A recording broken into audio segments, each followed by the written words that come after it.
Tu vois, j'aime bien quand ça fait ta-ta-ta-tan, ta-tan-tan-tan. Des percussions.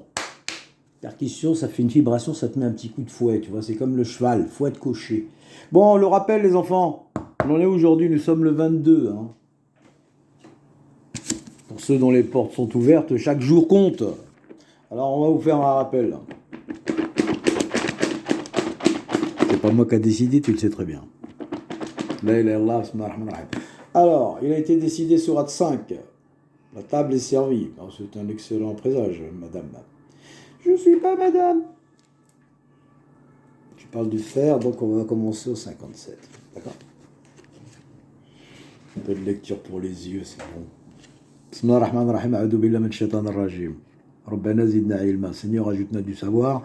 Et Seigneur, protège-nous de Satan. Car quand vous lisez le Coran et que vous êtes vivant, effectivement, c'est l'invisible qui se met en route. En route vers le bon chemin. Ô les croyants. Donc c'est le verset 57 de la sourate 5.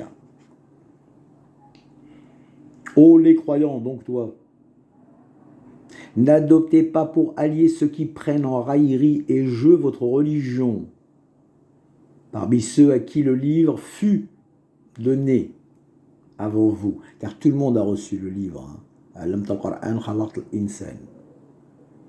Et parmi les mécréants, et craignez Allah si vous êtes croyants. Et lorsque vous faites l'appel à la salette, ils la prennent en raillerie et jeu. C'est qu'ils sont des gens qui ne raisonnent point.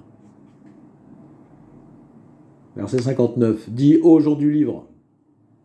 Les gens du livre, les visibles et les invisibles. Le livre, n'oubliez pas que le livre s'adresse aux génies et aux ins. Génie plus ins égale soit démon humain, soit le fils de l'homme. Dit aux gens du livre. Est-ce que vous nous reprochez autre chose que de croire en Allah? À ce qu'on a fait descendre vers nous et à ce qu'on a fait descendre auparavant? Mais la plupart d'entre eux sont des pervers. Tous ceux qui font une distinction entre le livre qui sont descendus avant toi, tous ceux qui font une distinction entre ce qui est descendu sur toi, soit en rêve, soit en inspiration, c'est des pervers. C'est pas la peine de me dire pervers narcissique ou PNI ou chez B. C'est des pervers, ça veut dire, tu as compris ce que ça veut dire. Des singes et des porcs. À l'intérieur, c'est des bêtes. Leur raisonnement est un raisonnement de bêtes, de bestiaux. Pire que les bestiaux, certains bestiaux, ils nous servent à quelque chose. Verset 60. Alors, écoutez bien pour ceux qui perdent leur temps. Et qui prennent en raillerie la religion. Hein. Faites attention à ça. Hein. Parce qu'aujourd'hui, partout, ils prennent en raillerie. Ils pensent que plus Allah montre ses signes, moins ils ont peur, les gens. Tu as vu un petit peu comment c'est vicieux ce jeu? Dis, puis-je vous informer de ce qui est pire en fait de rétribution auprès d'Allah? Celui qu'Allah a maudit, celui qui a encouru sa colère, et ceux dont il a fait des singes, des porcs, que de même celui qui a adoré le Tarout, qui est la majorité sur terre. Ceux-là ont la pire des places et sont dans les plus égarés du droit chemin. Le chemin, c'est la parole d'Allah, fils de Marie, ne l'oubliez jamais. Lorsqu'ils viennent à vous, ils disent « Nous croyons, nous sommes musulmans », alors qu'ils sont entrés avec la mécréance et qu'ils sont sortis avec. Et Allah sait parfaitement ce qu'ils cachent. Voilà, Dieu voulait que je vous lise ça. Je vous en rajoute un petit, juste pour plaisir. Alors, sourate 16, verset 2. Les anges et roh. Les anges descendent sur toi avec le roh. Tu le savais, ça? Donc, si tu es vivant, c'est qu'il y a quelqu'un qui t'a ramené la vie. La vie s'appelle le roh. Hein. Bon, c'est par ordre de Dieu. Hein. Sourate 42, verset 52, vous savez. Mais c'est important de savoir quand même que les anges ils t'accompagnent. Comment tu le sais? Sourate 76, verset 26. Il n'appartient pas à Allah de dévoiler son inconnu sauf à celui qui l'a agréé comme messager, il met un ange devant lui et derrière lui pour voir s'ils ont bien transmis le message. Donc si vous voyez qu'en vous, votre messager vous transmet le message, c'est qu'il est accompagné des anges. Et vous l'entendez en vous, puis certains le transmettent dehors, mais en attendant, en vous, ça se passe. Sinon, tu ne pourrais pas penser à Allah si les anges n'étaient pas là pour soutenir ton messager. C'est pour ça qu'Allah dit, si vous vous soutenez contre le prophète, vous aurez des problèmes. Donc, verset 2 de la sourate 16. Il fait descendre par son ordre les anges avec la révélation. La révélation, c'est le roi. J'espère que vous avez compris.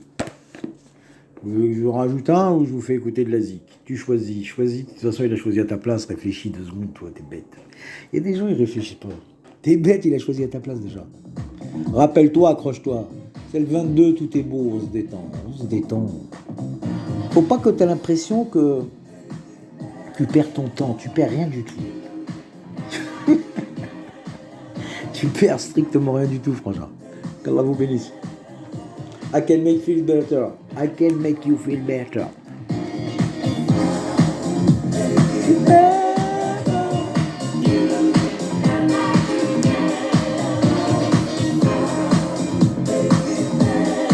La ilaha illallah.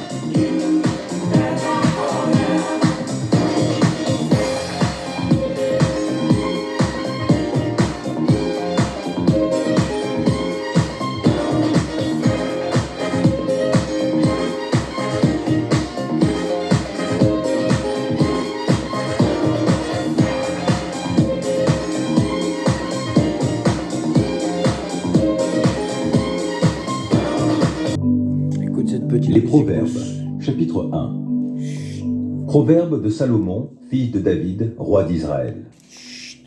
Ils ont pour but d'enseigner aux hommes la sagesse et de les éduquer pour qu'ils comprennent les paroles prononcées avec intelligence et qu'ils reçoivent une éducation réfléchie en vue d'être justes, de vivre selon le droit et dans la droiture. Ces proverbes donneront aux gens sans expérience le bon sens et aux jeunes de la connaissance et du jugement. Que le sage écoute, et il enrichira son savoir, et l'homme avisé acquérera l'art de bien se conduire. Ces proverbes sont destinés à faire comprendre les maximes et les paraboles, et à pénétrer les propos des sages et leurs paroles énigmatiques. C'est par la crainte de l'Éternel que commence la connaissance. Mépriser la sagesse et l'éducation, c'est être un insensé. Mon fils, sois attentif à l'éducation que tu reçois de ton père, et ne néglige pas l'instruction de ta mère, car elles seront comme une belle couronne sur ta tête et comme des colliers à ton cou. Mon fils, si des gens malfaisants veulent t'entraîner, ne leur cède pas. S'ils te disent « Viens avec nous, dressons une embuscade pour tuer quelqu'un, tendons sans raison un piège à l'innocent. Nous l'engloutirons tout vif comme le séjour des morts, il disparaîtra tout entier comme ceux qui descendent dans la tombe. Nous ferons main basse sur un tas de biens précieux, nous remplirons nos maisons de butin. Tu en auras ta part avec nous, nous ferons tous bourse commune. Mon fils, ne te mets pas en route avec ces gens-là. Évite d'emprunter les mêmes chemins qu'eux, car ils se précipitent vers le mal. Ils ont hâte de répandre le sang. Mais il est vain de vouloir tendre un filet pendant que tous les oiseaux t'observent. En vérité, c'est au péril de leur propre vie que ces gens-là dressent des embûches. C'est à eux-mêmes qu'ils tentent des pièges.